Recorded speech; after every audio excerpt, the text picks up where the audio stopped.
잠깐 지금 이 영상을 클릭하신 분께 먼저 한 가지 여쭤보겠습니다. 당신은 지금 행복하십니까? 아니, 정확히 말하겠습니다. 오늘 아침 눈을 떴을 때 가슴 한켠에 이유를 알 수 없는 허전함이 없었습니까? 오랫동안 공들여 키운 자식은 이제 자기 삶을 살고 평생 함께했던 배우자와는 어느 순간부터 말이 줄었고 수십 년을 바쳤던 일터에서는 이미 한 발을 뺐거나 완전히 나온 상태. 그렇게 텅 빈 오후를 마주하다가 문득 이런 생각이 스친 적 없으셨습니까? 나는 지금까지 제대로 살아온 걸까? 오늘 이 영상은 그 물음에 답하려 합니다. 그런데 그 답이 달콤한 위로로만 가득 찬 건 아닙니다. 오히려 처음에는 조금 따끔할 수도 있어요. 왜냐하면 오늘 함께 이야기 나눌 철학자 아르투어 쇼펜하우어는 인류 역사상 가장 솔직하고 가장 냉정하게 인간의 삶을 들여다본 사람이거든요. 그는 이렇게 말했습니다. 대부분의 사람들은 자신이 생각하는 것을 살지 않는다. 타인이 원하는 것을 살 뿐이다. 50년 혹은 60년, 70년을 살아오면서 우리 중 얼마나 많은 사람이 진정으로 자신이 원하는 삶을 살았을까요? 자식을 위해, 남편을 위해, 아내를 위해, 회사를 위해, 부모님의 기대를 위해 그 모든 것을 다 하고 난 뒤에 남은 것이 무엇인지를 지금 이 시간 함께 들여다보려 합니다. 이 영상이 끝날 때쯤 아마 당신은 한 가지 사실을 깨닫게 될 겁니다. 남은 인생은 아직 충분히 다시 시작할 수 있다는 것을요. 본격적인 이야기를 시작하기 전에 잠깐 부탁 말씀 하나만 드려도 될까요? 이 채널은 삶의 무게를 묵묵히 견뎌오신 분들, 그리고 인생의 후반부를 어떻게 의미 있게 살아가야 할지 고민하시는 분들과 함께 이야기를 나누기 위해 만들어졌습니다. 오늘 이 영상이 고단했던 하루의 작은 위로가 되셨다면 구독 버튼과 좋아요 한 번으로 따뜻한 마음을 나누어 주세요. 여러분의 작은 응원 하나가 이런 이야기들이 더 많은 분들께 닿을 수 있는 큰 힘이 됩니다. 자, 그럼 이제 시작해 보겠습니다. 본론 쇼펜하우어의 5가지 가르침. 첫 번째 가르침 고독은 형벌이 아니라 당신이 스스로에게 줄 수 있는 가장 큰 선물입니다. 쇼펜하우어가 살았던 19세기 유럽은 사교계와 모임을 중심으로 돌아가는 사회였습니다. 귀족들은 파티를 열고 지식인들은 살롱에 모여 담론을 나눴습니다. 그러나 쇼펜하우어는 그런 사교의 자리에서 철저히 등을 돌렸습니다. 사람들은 그를 비사교적이고 괴팍한 사람이라 불렀습니다. 그러나 그가 남긴 말은 이것이었습니다. 고독은 탁월한 정신의 숙명이다. 그러나 그것은 동시에 탁월한 정신만이 누릴 수 있는 특권이기도 하다. 이 말을 처음 들으면 오해할 수 있습니다. 쇼펜하우어가 사람을 싫어했던 것이라고. 하지만 그게 아닙니다. 그는 고독을 사랑했던 게 아니라 고독의 본질을 정확하게 꿰뚫어 봤던 겁니다. 여러분, 생각해 보십시오.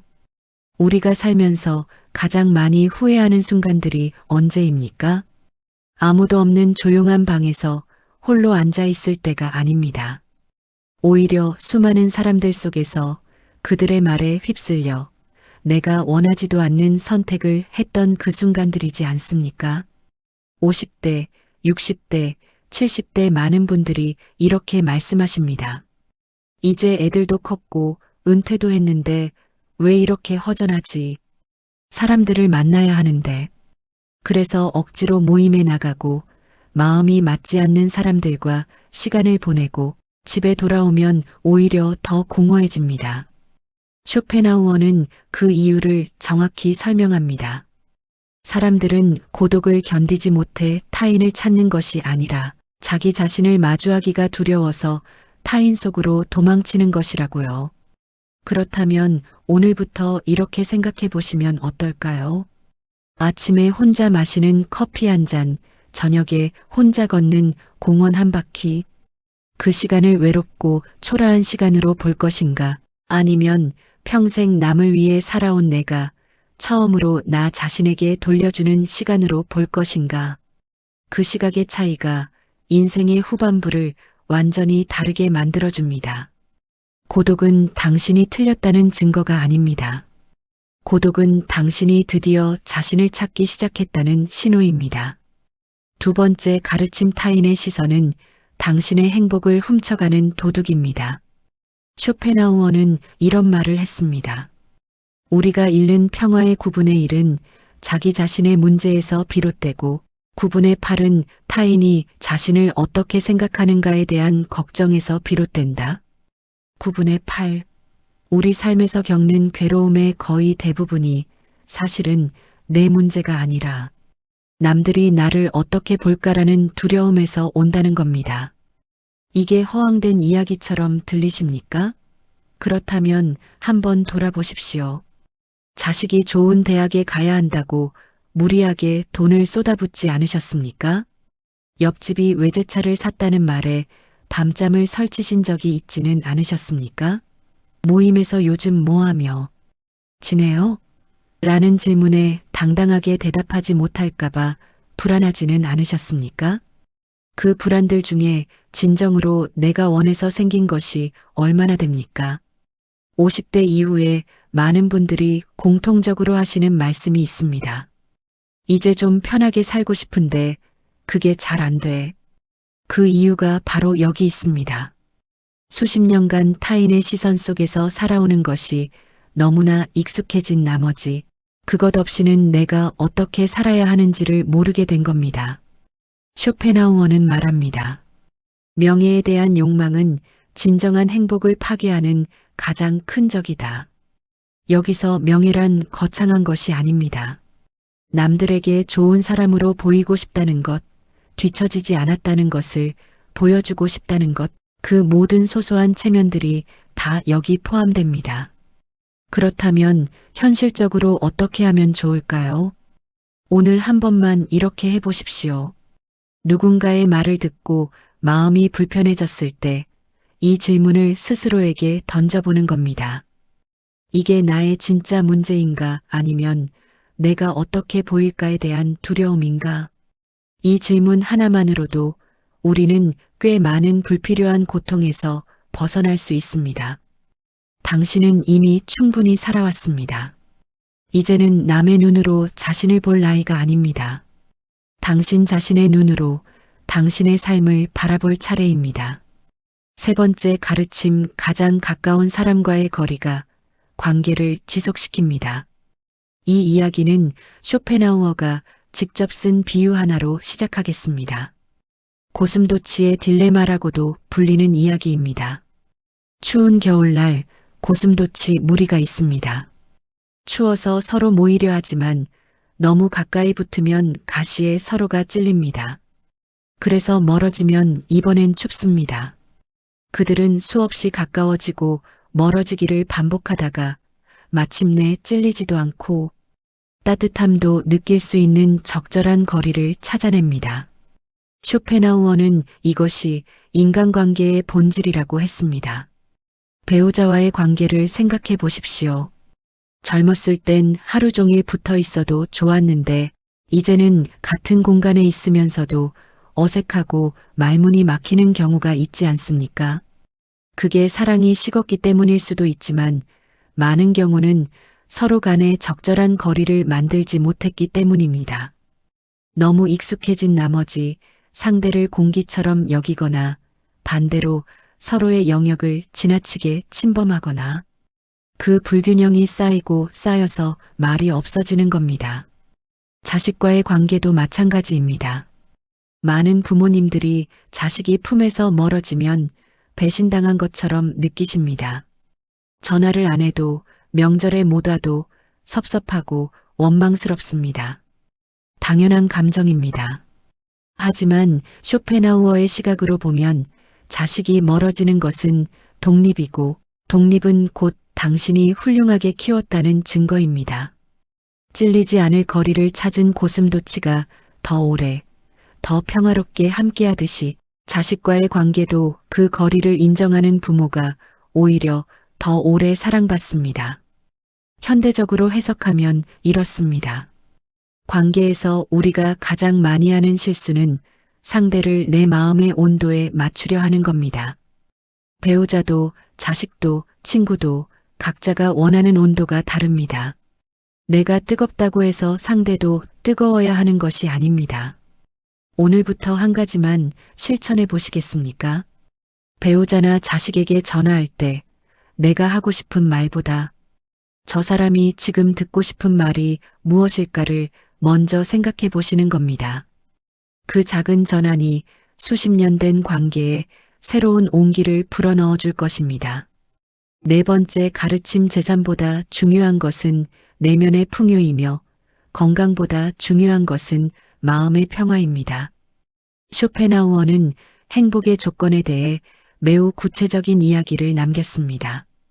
그는 행복을 세 가지 범주로 나눴습니다. 첫째는 우리가 어떤 사람인가, 즉 성격과 지성과 내면. 둘째는 우리가 무엇을 가지고 있는가, 즉 재산과 소유. 셋째는 타인이 우리를 어떻게 보는가, 즉 명예와 명성. 그러면서 그는 이렇게 말합니다. 첫 번째가 가장 중요하고 두 번째는 그 다음이며 세 번째는 사실상 허상에 불과하다. 그는 또 이렇게 썼습니다. 건강한 거지가 아픈 왕보다 행복하다. 이 말, 50대 이후를 살아가시는 분들의 가슴에 가장 깊이 꽂히는 말이 아닐까 생각합니다. 우리 세대 참 열심히 살았습니다. 없는 살림에 자식 뒷바라지하고 남들보다 조금이라도 더 나은 집 한 칸 마련하려고 몸이 부서지도록 일했습니다. 그런데 돌아보면 그렇게 마련한 재산이 지금 나를 행복하게 해주고 있습니까? 통장 잔고가 많은 사람이 잠을 더 잘 자고 더 맑게 웃을 수 있습니까? 꼭 그런 것은 아니지요.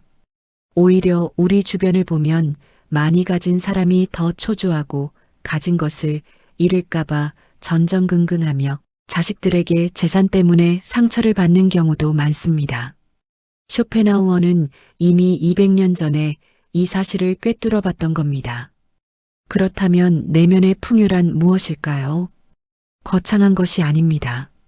책 한 권을 읽고 아, 그렇구나 하고 무언가를 새로 알게 됐을 때의 기쁨.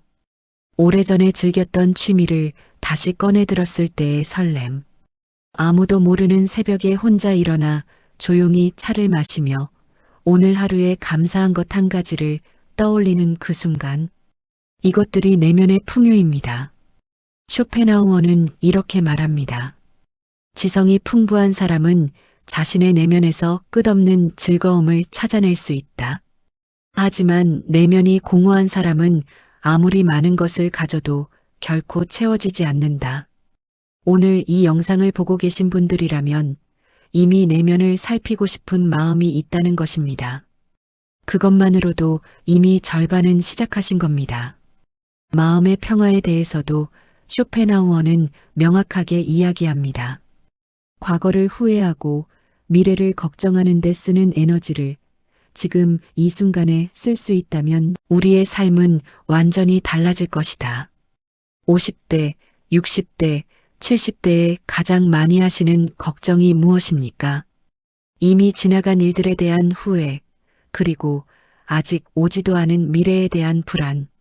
자식이 잘 살까? 건강은 얼마나 버틸 수 있을까? 돈은 얼마나 남았을까? 이 두 가지가 현재를 갉아먹고 있습니다. 쇼펜하우어의 처방은 단순합니다. 지금 이 순간 창밖의 나무가 바람에 흔들리는 것을 보십시오. 지금 이 순간 내 몸이 숨을 쉬고 있다는 것을 느끼십시오. 과거와 미래에서 잠시 빠져나와 지금 여기 있는 자신을 만나는 것. 그것이 마음의 평화로 가는 첫걸음입니다. 다섯 번째 가르침 고통을 피하려 하지 말고 고통의 의미를 바꾸십시오. 쇼펜하우어 하면 흔히 비관주의 철학자라고 알고 있습니다. 그가 이런 말을 했으니까요. 삶은 고통이다. 그리고 그 고통에서 완전히 벗어날 방법은 없다. 이 말만 들으면 굉장히 절망적으로 느껴집니다. 그런데 이 말의 뒷부분을 함께 봐야 합니다. 쇼펜하우어는 고통이 존재한다는 사실을 부정하거나 피하라고 말하지 않았습니다. 그는 고통을 삶의 본질로 받아들이되 그 고통을 어떻게 해석하고 어떻게 마주하느냐에 따라 삶의 질이 완전히 달라진다고 말한 겁니다. 그는 이렇게 씁니다. 삶을 즐길 수 없다면 적어도 삶을 견디어야 한다. 그러나 진정한 지혜는 삶을 견디는 것을 넘어 그 안에서 의미를 발견하는 것이다. 50대 이후를 사시는 분들은 이미 인생에서 수없이 많은 고통을 겪어오셨습니다. 부모님을 잃는 슬픔, 직장을 잃는 상실감, 몸이 이전 같지 않다는 두려움, 기대했던 것들이 이루어지지 않았을 때의 허탈감, 이런 것들이 하나둘씩 쌓이다 보면 어느 순간 삶 자체가 피곤해지는 시기가 옵니다. 그런데 쇼펜하우어는 바로 그 지점에서 이렇게 묻습니다. 당신이 겪은 그 고통들이 당신을 어떻게 만들었습니까? 몸이 아파본 사람은 건강의 소중함을 압니다. 무언가를 잃어본 사람은 존재의 소중함을 압니다. 혼자가 되어본 사람은 진정한 관계가 무엇인지를 압니다. 고통이 없었다면 결코 알 수 없었던 것들을 우리는 고통을 통해 배웁니다. 이것을 쇼펜하우어는 고통의 교육적 기능이라 불렀습니다. 고통은 우리를 약하게 만드는 것이 아니라 제대로 마주쳤을 때 오히려 더 깊은 사람으로 만들어준다고요. 현대적으로 해석해 보겠습니다. 많은 어르신들이 지나온 삶을 돌아보며 이렇게 말씀하십니다.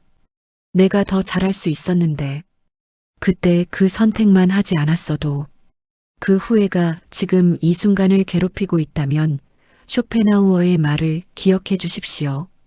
그 고통스러운 선택들이 없었다면 지금의 당신도 없습니다. 당신이 겪어온 모든 것들이 바로 지금 이 순간 당신을 이 자리에 앉혀놓은 것입니다. 후회는 과거를 바꾸지 않습니다. 하지만 고통의 의미를 바꾸는 것은 지금도 얼마든지 할 수 있습니다. 쇼펜하우어는 말합니다.